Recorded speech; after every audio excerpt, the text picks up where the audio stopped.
சாந்தி ஒரு தனியார் நிறுவனத்தில் வேலை செய்து வருகிறாள். சாந்தியின் பெற்றோர்கள் இவளுடைய வருமானத்தை நம்பிதான் ஒரு கிராமத்தில் வசித்து வருகின்றனர். இவள் எப்பொழுதும் வேலை முடித்து கொண்டு இவளுடைய விடுதிக்கு நடந்துதான் செல்வாள். இவளுக்கு தெரியாமலே இந்த 3 பேரும் இவளை பின்தொடர்ந்து வருவார்கள். அன்று இரவு அந்த 3 நபர்களிடம் மாட்டிக்கொண்டாள் அவள். அந்த 3 பேரும் அவளை கட்டையால் அடித்து பாலியல் வன்கொடுமை செய்துவிட்டனர். அவள் அதே இடத்தில் துடிதுடித்து இறந்து விட்டாள். தன் இறப்புக்கு காரணமானவர்களை பழிவாங்க வேண்டும் என்று எண்ணிய அவள் ஒரு மந்திரவாதியை போய் பார்க்கிறாள். அவள் நடந்ததை அனைத்தையும் அவனிடம் சொல்கிறாள். என் தாய் தந்தைக்காக சேர்த்து வைத்த பணம் என்னிடம் இருக்கிறது. அதை போய் நீ எடுத்துக்கொள்.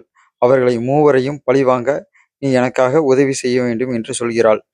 அதற்கு ஒப்புக்கொண்ட அவன் தன்னுடைய மந்திரத்தால் அந்த 3வரின் படத்தை வைத்து தனித்தனியாக 3வரையும் பழி வாங்குகிறான். அந்த மந்திரவாதி கட்டையால் அடித்தவனை மனநோயாளியாக மாற்றுகிறான். அவன் 2ஆம் நபரை கண்களை பிடுங்கி அவனை பிச்சை எடுக்க வைக்கிறான்.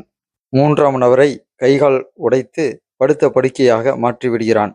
மந்திரவாதியிடம், உனக்கு சேர வேண்டிய பணம் என்னுடைய அறையில் இருக்கிறது, நீ போய் எடுத்துக்கொள் என்கிறாள் அவள். பணத்தை எடுத்துக்கொண்ட அந்த மந்திரவாதி சாந்தியின் தாய் தந்தையிடமே அந்த பணத்தை கொடுத்து விட்டான். சாந்தியிடம், என்னிடம் நிறைய பணம் இருக்கிறது. நான் தெரிந்தோ தெரியாமலையோ நிறைய தவறுகள் செய்திருக்கிறேன். உன்னை போல் பாதிக்கப்பட்ட ஆவிகளை என்னிடம் அனுப்பு. அவர்களுக்கும் நியாயம் கிடைக்க நான் வழி செய்கிறேன். அந்த வரிசையில் உங்கள் பெயர் இல்லாமல் பார்த்து கொள்ளுங்கள். கதை சொல்ல ஆசை, உங்கள் ராஜா கா.